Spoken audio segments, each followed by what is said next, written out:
In a world where people think and say what they see and hear, welcome to the Daily Live Omission, where we pull out your earplugs, take off your eyeshades, and free you to pull out your cork. We're changing the way we report the Daily Live Omission with this edition so it's much more relevant and timely for America. I hope you'll like it. Today we're going to take a quick look at Donald Trump's inaugural speech, what we heard him say and what it means for America. Then we'll report on an interesting development in the MSM and how we see this playing into Trump's theme song, Heart of Stone. Along with our new president, we're going to take a look at the REINS Act just passed by the House and how it sets the pace for what Donald Trump shared in his speech. Then we'll move on to Davos, its illusions and delusional billion-dollar thinking. From there, we'll report on the CIA and how it was directly involved in electing a president and a contemporary conclusion.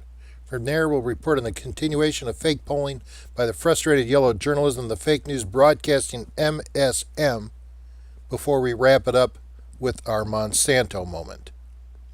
Yet what I find particularly compelling from Trump's speech is found early in the text, and I'm going to let Donald Trump share this with you.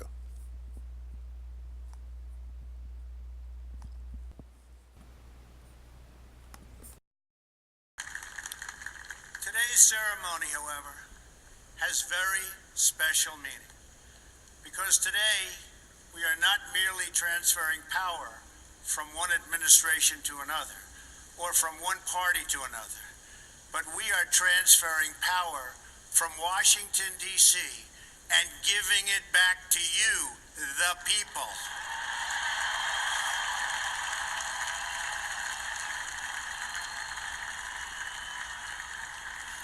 For too long, a small group in our nation's capital has reaped the rewards of government while the people have borne the cost.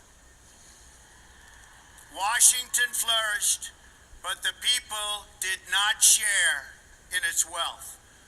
Politicians prospered, but the jobs left and the factories closed. The establishment protected itself, but not the citizens of our country. Their victories have not been your victories. Their triumphs have not been your triumphs. And while they celebrated in our nation's capital, there was little to celebrate for struggling families all across our land.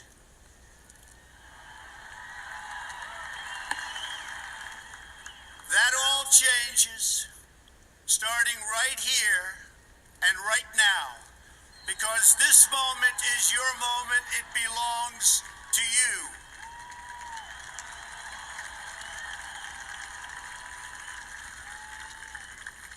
It belongs to everyone gathered here today and everyone watching all across America. This is your day. This is your celebration.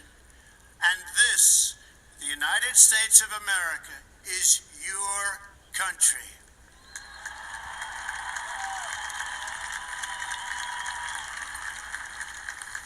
What truly matters is not which party controls our government, but whether our government is controlled by the people. January 20th, 2017 will be remembered as the day the people became the rulers of this nation again.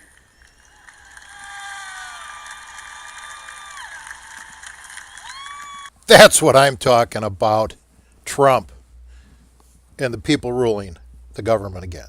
That's what it's all about. That's the key. You've heard me talk about the revolution before.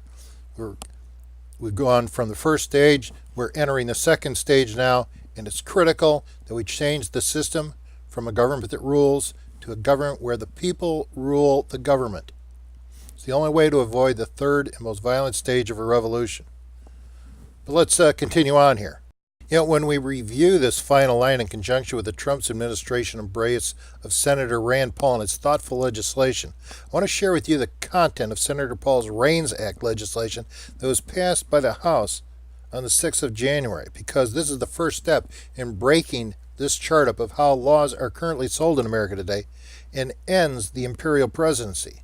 It does this by replacing the Office of Information and Regulatory Affairs with the Congress in passing the 90% of our laws that are currently created in the executive branch and its agencies, and begins to restore the separation of powers necessary and proper to the function of our Constitution, representing a democratic republic and a state of liberty, versus the illusion of a democracy within a statist state. Essentially, the REINS Act, regulations of the executive in need of scrutiny. I love that wording.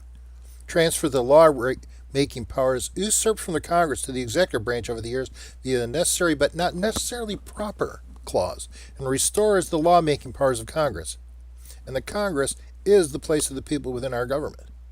With the REINS Act, the Trump administration's inclusion of Senator Paul in his strategic thinking is putting Trump's words into action and returning control over the government back to the people. Would I like to see the four bills comprising liberty legislation written by Rand and Rand Paul along with term limits pass into law? Obviously, but this is an excellent start, and I have added the REINS Act to liberty legislation as a welcome addition, all of which, if passed, would change our system of government back from a government that rules over the people to a government over which the people rule, an objective that all the American people share with our new president and signifies that quantum shift in the governance and future of America that all Americans seek. Now, before we move on, I would like to share with you this one-line observation by Carl Icahn. Donald surprised me in coming on so strong about the establishment. I admire him for that.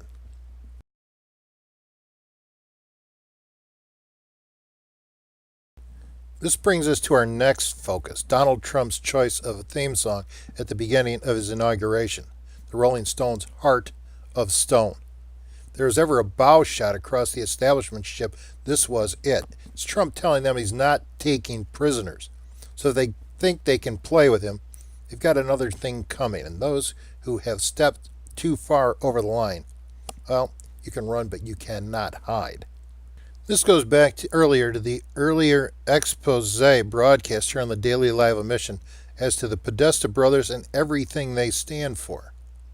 Your time is up, as we note this report by Ben Swan from CBS affiliate in Atlanta, resurrecting Pizzagate and Comet Ping Pong Pizza, where unbelievably the organized protesters to the Trump inauguration held their meetings in the weeks prior to the festivities of January 20th.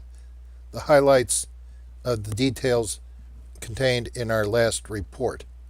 Swan's report details some of the disturbing aspects of John Podesta DNC emails in the Podesta art collection.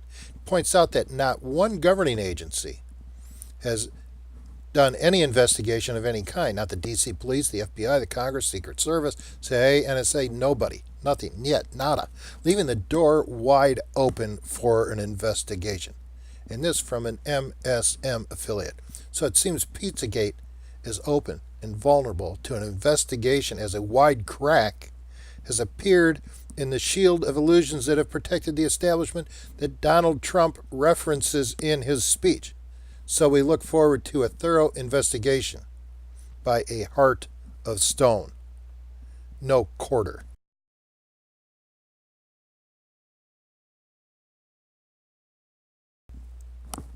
This brings us to this report by Wayne Madsen on the story of the CIA's involvement in the 1980 election between Jimmy Carter and Ronald Reagan.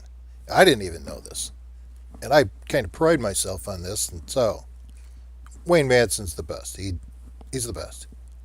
But apparently the CIA acted as a bridge between the Revolutionary Guard in Iran to hold the hostages in Iran in 1980 until Reagan was elected in return for a boatload of weapons financed or at least organized by John Casey, Reagan's choice to run the CIA, and associate of Reagan's VP, former CIA head George Bush. Apparently Carter was trained to do the same thing through his appointment of Stanfield Turner as current chief of the CIA at the time. But the CIA and ran Turner and Carter in a display of the CIA's supremacy over the president. Something to keep in mind when we consider the dismantlement of the CIA and how difficult it really is.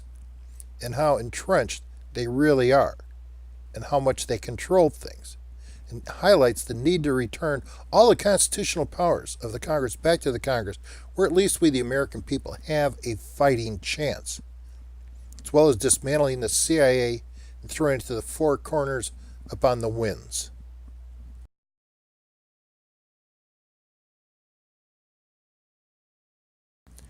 Every year, the world's ruling elite, fortified by the greediest billionaires, arrive in Davos, Switzerland, to see and be seen as the power brokers of the further globalization of the world into their pocketbooks.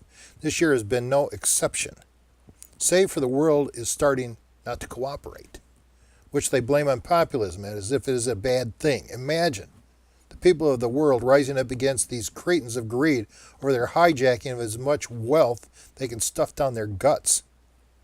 Do we see any remorse, a critical view of their actions and lives? Nah.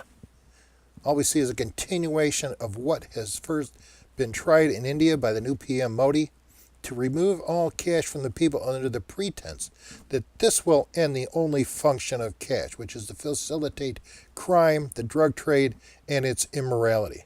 But their real purpose is to pave the way to zero and sub-zero interest rates, so they can maintain the fraud of a united Europe so that it's more easily ruled, to gag and restrain the American people further, and pirate their savings of every member to the human race through financialization and the securitization of every person, place, and thing back to themselves. Take away money and crime will still transact, only through silver and gold, Bitcoin, and Amazon gift cards, to name a few. Who are they kidding? It's their simple narrative to simple minds. A lie they intend to beat to death so that they can spread their death amongst the billions and build a better world for only themselves. Billionaire hedge fund Ray Dalio summed it up. We may be at a point where globalization is ending. A provincialization and nationalization is taking hold. He goes on to say, I want to be loud and clear. Populism scares me. The number one issue economically as a market participant is how populism manifests itself over the next year or two. So to sum up Davos, you have a bunch of rich, disconnected elites in Switzerland believing the world's middle class would be better off if they allow its policymakers to continue picking who wins and who loses in order to redistribute the wealth to the masses to keep buying us off. Yeah, that'll work.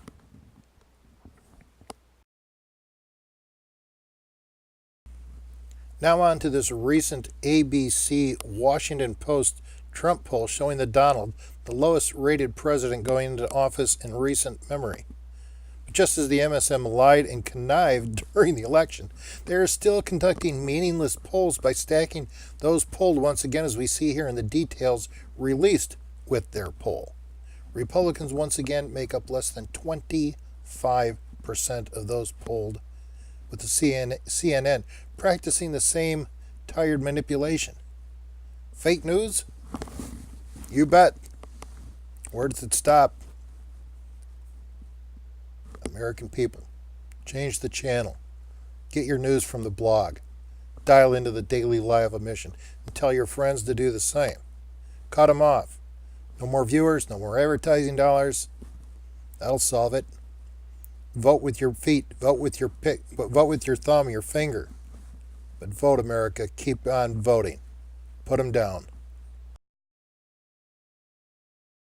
We leave you now with our Monsanto moment, a final tribute to the legacy of transparency preached by the Obama administration, where the US EPA and Monsanto have taken their negotiations over the toxicity of their glyphosate behind closed doors.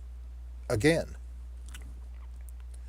I also leave you with this lineup of some of the A-lister power brokers that have filtered through Washington, D.C. over the years and who have been part and parcel to the crimes against humanity committed by Monsanto and the U.S. EPA. Read them and weep. This is humiliating.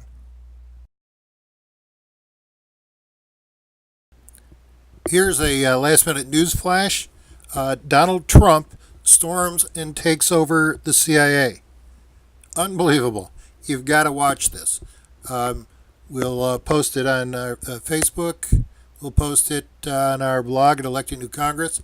You have got to see Donald Trump take down and put the CIA in his pocket in about, I think it's about 13, 14 minutes. Oh, it's a thing of beauty. You've got to see this. You've got to see it.